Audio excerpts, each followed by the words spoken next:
All right, here we go. Well, welcome to another edition of Art Brunch. We are continuing our series, America Collects.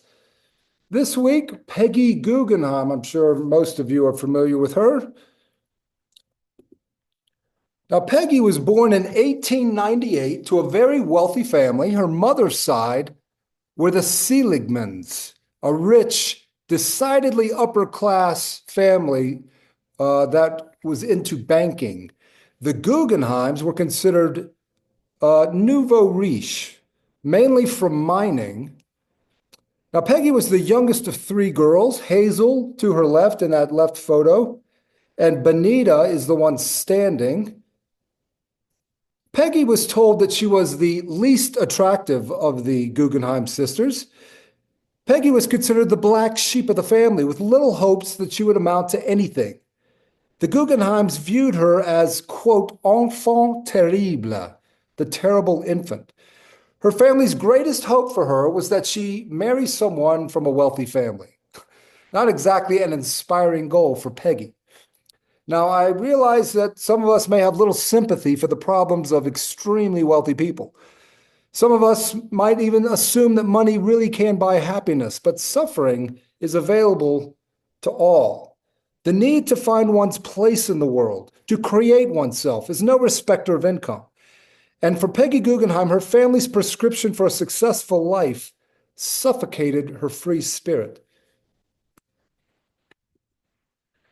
Now, Peggy adored her father, Benjamin, whom you see on the left. To the right is his older and much more successful, financially speaking, brother, Solomon Guggenheim, the great art collector who founded museums of modern art. Unfortunately, Benjamin got out of the family mining business too soon and sought other less lucrative opportunities, which took him to Europe when Peggy was 13. Unfortunately, her father's return home was aboard the USS Titanic. Peggy would receive $450,000 from the family trust after her father's death. Now, this seems like a lot of money for a young girl in 1912, about $500,000. But her father was the poorest of the Guggenheim brothers, and her cousins all inherited far, far more. Now, as an awkward teenager and young adult, Peggy struggled to find her way, and her family was no help. Peggy was bored out of her mind with the bourgeois lifestyle, values, and conversations of her extended family. She needed her freedom. She needed to find her own way. Now, without needing a job, Peggy decided to work in a progressive bookshop.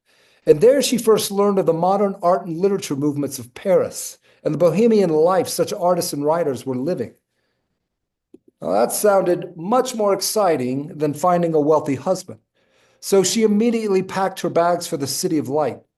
She lived in Paris from her early 20s until the age of 40, the prime of her life in the city that Gertrude Stein called where the 20th century was. Peggy herself said, quote, "My motto was buy a picture a day, and I lived up to it." And boy, did she find her niche among these free-thinking artists and intellectuals. She quickly became friends with the leaders of the Dadaist and Surrealist movements like Jean Cocteau, André Breton, Yves Tanguy, Man Ray, Marcel Duchamp. Prince Man Ray. It was Marcel Duchamp in particular who was her great teacher about modern art. Marcel Duchamp is most famous for these two works, Nude Descending a Staircase on the left and Fountain, which is a urinal turned on its backside and signed R. Mutt 1917, a classic work from the Dada period. The Dadaist movement was a reaction against the horrors of World War I. Dada artists tried to mirror in their seemingly absurd art the absurdity they saw in the decisions of politicians and national leaders. And their art really was absurd. But Peggy learned something, that it was also significant art. The Dadaists, the Surrealists, and all modern artists she met introduced Peggy to the idea of the artist as the prophet of a society, calling the people to look again at the folly of their ways. Now, if that seems strange, calling an artist a prophet, remember this. All great art movements are a reaction to what is currently happening in society. Most people only see what is happening after the fact. That is why new art has a prophetic quality and is always hard for the wider public to accept. The best artists have their fingers on the pulse of society long before the general public is self-aware. The key for a naive collector like Peggy was to find someone who is keenly aware of the spirit of their age, like Marcel Duchamp was, and learn to observe like him. Learn to see and hear like him. And like any smart and savvy patron of the arts, she let these artists create iconic images of her. And she began building her brand quite early. She also learned from other artistic giants of the period, including writers. She would listen to James Joyce sing Irish ballads. She played tennis with poet Ezra Pound. And towards the end of her time in Paris, she met Samuel Beckett and would visit museums with him. Through such friendship, she picked up the vibe of modernist Paris. Peggy Guggenheim felt she had found her people among these bohemian avant-garde artists and writers. They were fascinating to listen to, exciting to be around, a far cry from her bourgeois family back in the United States. What I admire most in Peggy was her insatiable appetite to learn. She never attended college. She was entirely self-taught. And she did not allow any elitist attitude to stifle her education. She knew what she did not know about modern art. She was humble, and so she sought to close the gap in her knowledge. Peggy's first husband was one of those bohemian types, Lawrence Vail, who was a writer, painter, and sculptor. That marriage lasted 7 years and produced a son and daughter, both of whom tried to become artists. The daughter, Peggy, sticking to it until she committed suicide at the age of 42. So despite all of her money, Peggy knew grief intimately, and she sought solace through the experience of art. Peggy moved from Paris to London, England in 1938 and opened her first gallery. She is 40 years old at this time. It is the beginning of her career. At the time, she knew nothing about running an art gallery. It was called Guggenheim Jeune. It didn't last long due to her inexperience in the looming war. But in only a year and a half, she still made a major impact. This ad you see is for a solo exhibit of works by Danish surrealist painter Rita Kern Larsen, her first large-scale personal exhibition and a rare solo exhibit for a female artist. This work was included in the exhibit. It's titled Self-Portrait, Know Thyself. Surrealism, you could say, was an art movement about finding oneself through exploring the terrain of the unconscious. Could wisdom and self-knowledge be found in these strange images of our dreams and uncensored imaginations? Of course, Peggy, still discovering herself, gravitated towards surrealism and works like this. At Guggenheim Jeune, Peggy was able to give artist Vasily Kandinsky his first big show in the West. White Cross on the left, Upward on the right are in the Guggenheim collection. Kandinsky asked Peggy if she would get her uncle and famous collector Solomon to buy one of his paintings. Solomon Guggenheim referred Peggy's request to the Baroness Hilla Ribe, who made all curatorial decisions about Solomon Guggenheim's collection. And here's what Solomon Guggenheim's curator said to Peggy. Dear Miss Guggenheim Jeune, your gallery would be the last one the foundation would use. You will soon find that you are propagating mediocrity, if not trash. So Peggy herself acquired these works of trash by Kandinsky. Now, Baroness Ribe would later buy Kandinsky's works, just not from the black sheep Peggy, who is really becoming a kind of rival to Ribe. Around 1940, Peggy closed the gallery because the business of art was too difficult, at least the business of avant-garde art. Prophetic art is never popular art. There was also another world war starting. However, she took the opportunity to go on a buying spree. She spent $40,000 to acquire the best of modern art before leaving Europe. Again, she relies on the expertise of others. She receives a list from her advisor, Herbert Reed, who was an art critic and poet, of must-have artists, including Marcel Duchamp, Pablo Picasso, Giorgio de Chirico, Joan Miro, Kazimir Malevich, Pierre Mondrian, Alexander Archipenko, Alexander Calder, Albert Giacometti, Paul Klee, Jacques Lipschitz, Amédée Ozenfant, Yves Tanguy, whose work The Sun in its Jewel Case you see here and on the wall behind Peggy.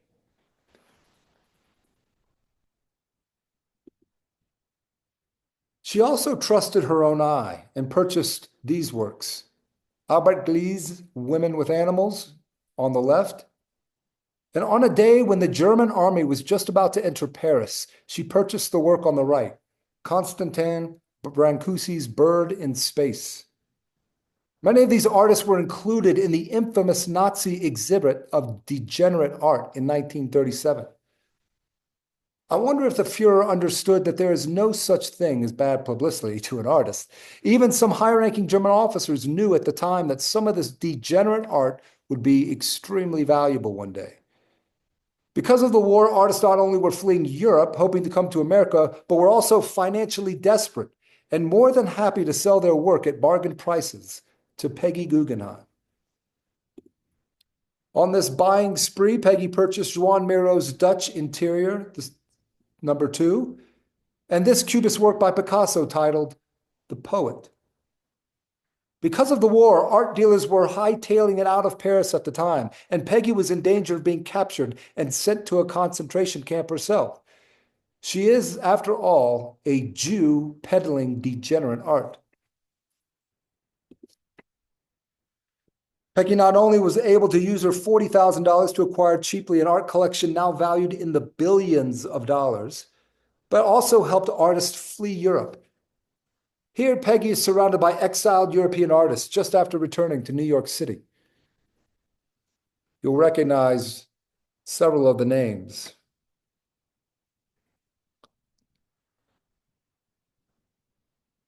One of the artists Peggy helped get out of Europe was Max Ernst, whose work The Kiss she purchased on her buying spree. You may recall that name, Max Ernst, from an earlier presentation on the surrealist artist Leonora Carrington, who also fled Europe at this time, but she ended up in Mexico. From the photo on the left, you can see that Max and Leonora were in love at the time that Max sought Peggy's help. But with the dangers of the war and the real threat that Max might be arrested by the Gestapo, Max Ernst threw in his lot with Peggy, who helped him get out of Europe in the nick of time. He repaid her by marrying her. But he was never in love with her, a fact that Peggy actually realized within a year of their marriage. So once again, her heart is broken. With her fabulous collection of art and artists now safely in New York City, she opened in the fall of 1942, Art of the Century.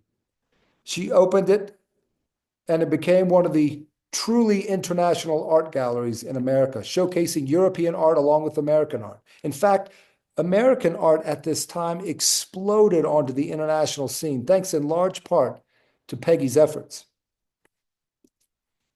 Mark Rothko, Robert Motherwell, William de Kooning, Clifford Still, Jackson Pollock emerged from Peggy's efforts. She referred to herself as the midwife who helped birth modern American art. The combination of war and the move of European avant-garde artists to New York, along with Peggy's promotional efforts, helped make New York City the art capital of the Western world, and it remained so for the next 50 years. The way Peggy displayed art was also avant-garde. Notice the art hanging on white rods. These rods or poles are swivels so that you can actually take hold of the art and move it around, viewing it at different angles. This allows for a more intimate experience between the art and the viewer, something entirely unique then and even today. And that helped her sell more art. She loved Robert Motherwell, who was an intellectuals artist and who loved to teach people about abstract art. He would give lectures in Peggy's gallery. He said with abstract art, you start with richness and reduce from there. William de Kooning described abstract art as catching a glimpse of the ephemeral, yet significant moments of life that are filled with ever so brief but strong emotion, and depicting these glimpses through color, line, and form. Peggy encouraged these creative prophets to preach their message, and she was never too conceited to continue listening and learning. This humble approach is most apparent in her relationship to the work of this artist. When Peggy first learned about him, he was one of the carpenters working at her Uncle Solomon's museum. Her friend and artist Pierre Mondrian alerted her to the talent of this new artist named Jackson Pollock. Now, Peggy did not like Pollock's work at first, but once again, she listened to the advice of trusted friends. She exhibited this work, The She-Wolf, in Pollock's first solo exhibit, and it was later purchased by the Museum of Modern Art in New York. Peggy would become Jackson Pollock's most important patron and greatest champion, commissioning this very large mural from Pollock for her new apartment. It's 8 feet by 20 feet, huge. With this mural and the success of his solo exhibit in her gallery, Pollock was finally free to be a full-time artist. So Peggy was not simply a collector, but a true patron. She loaned Pollock and his wife and fellow artist Lee Krasner the money to buy a house out of the city on Long Island, and she gave them a $300 per month stipend. And it was then that Jackson bloomed as an artist, inventing his drip painting style that would make him world famous. Peggy considered her discovery of Pollock her greatest achievement in the art world.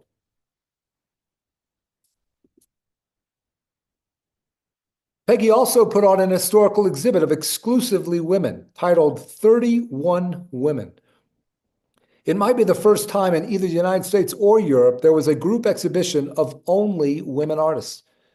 Some of the artists included in the exhibit were Leonore Finney and Leonora Carrington, whose works you see here, but also Frida Kahlo, Dejuna Barnes, Louise Nevelson, Murray Oppenheimer, Dorothea Tanner were also included. Peggy even showed a work by burlesque dancer Gypsy Rose Lee, probably to get more people to show up to the exhibit. Now, unfortunately, Peggy sent her husband, Max Ernst, out to scout new women artists. He met Dorothea Tanning, that you see here with him. Her work, Birthday, which you see also on the right, Ernst thought suitable for the exhibit. Ernst moved in with Tanning a week later. Peggy would later joke that she should have made the exhibit by 30 women artists, not 31. In my research for this presentation, I was struck again and again by her casual and humorous way of dealing with personal tragedy, and she experienced her fair share of tragedy. Besides the premature death of her father and her daughter's suicide, her beloved oldest sister, Benita, died in childbirth at the age of 32. After the end of World War II, Peggy began to miss Europe, and so she began to make plans to return, which she did in 1947. At first, she thought of returning to London or Paris, but those areas were still recovering from the war. So she chose Venice, Italy. Peggy's final stop and home for the final 30 years of her life would become the most visited museum in Venice, Italy, despite the city's fabulous collection of Renaissance paintings. Peggy opened her home to the public while she was still living in it, almost recklessly when considered from a personal privacy viewpoint. Visitors would wander into bedrooms where friends of Peggy staying overnight would be just a little surprised. But the problems that came with opening her private home to the public were worth it. For in the end, Peggy too was an evangelist for modern art and artists. She continued patronizing artists, particularly supporting Italian artists. One art critic said that art patrons like Peggy play a greater role than art lovers who are strictly collectors. Why? Because artists on the cutting edge are not creating sellable art, as with the case of Jackson Pollock when she first discovered him. Such work is too new, too unusual for collectors to feel safe purchasing it. So the patrons supporting such artists are critical in the art world because some of this unpopular art will one day become very important. And in Peggy's case, also extremely valuable. For Peggy Guggenheim, the black sheep of the Guggenheim family, in taking the side of the misunderstood avant-garde artist, she found a path to significance, redemption, and personal freedom. She may have begun her life, financially speaking, as the poorest Guggenheim, but I believe, from the view of her artistic legacy, she ended her life the wealthiest.